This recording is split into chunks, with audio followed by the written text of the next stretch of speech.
Sony 5 Mark 3 Xperia 5 Mark 3 হুম green লাইনের বাপ এটাকে আজকে আমরা চেঞ্জ করবো, ইনসেল করবো।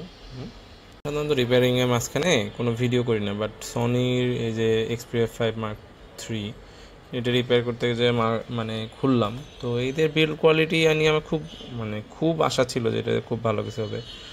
এদের অরিজিনাল ডিসপ্লের ভিতরে ধুলা ঢুকে থাকে, এই যে এগুলো কর্নার দিয়ে দেখেন সাদা সাদা ধুলা ঢুকে আছে পুরাটায়, অথচ পুরো টাইট এয়ার টাইটের মতো একদম গ্লু করা ছিল। এত গ্লু মনে হয় না মানে ইরাও করে যায়। এই যে যেমন হচ্ছে এটার পিছনেও গ্লুর আছে, এটাতেও ছিল, কিন্তু এটাতে কেন কি করলো বুঝলাম না। আর তার থেকে স্যাড একটা অপশন, সেটা হচ্ছে স্পিকার। এই যুগে আসে স্পিকার তার দিয়ে লাগানো থাকে এইভাবে, এটা আসলে খুব খুব খুব খুব কষ্টের আর কি। স্যামসাং বলেন বা এমআই বলেন বা যাই বলেন, এরা আজ থেকে 10 বছর আগেও মনে হয় স্পিকারগুলো তার রাখছে, তারও বেশি হবে, অথচ এটা খুব বেশি পুরাতন না, 3 বছর মতো মনে হয়, অথচ এই ডিভাইসে তার আলা। এটা কি সনি মানে কেন এগুলা করছে? কিছু জিনিস দেখলাম যেগুলা হচ্ছে খুব বাজে আর কি কাজ করছে। তারপরও বডিটা ভালো আর কি, জাস্ট এই যে মিডিল বডিটা এটা অনেক স্ট্রং।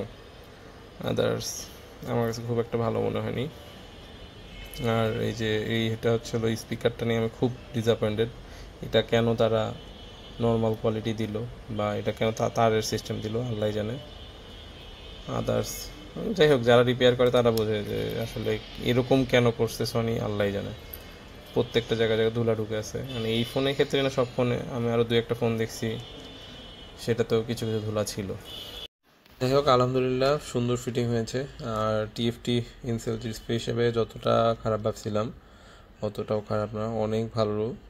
স্যামসাংয়ের ডিসপ্লেগুলোতে একদম জঘন্য কোয়ালিটি আসে, বাট এটার কোয়ালিটি অনেক অনেক জোস আসছে। কালার টোনগুলো একদম অরিজিনাল কালার টোনের কাছাকাছি চলে আসছে। ফিটিংও সুন্দর, একদম সুন্দর ফিনিশিং ফিটিং হয়েছে। যারা নিতে চান বাজেট ফ্রেন্ডলি এটা নিতে পারেন।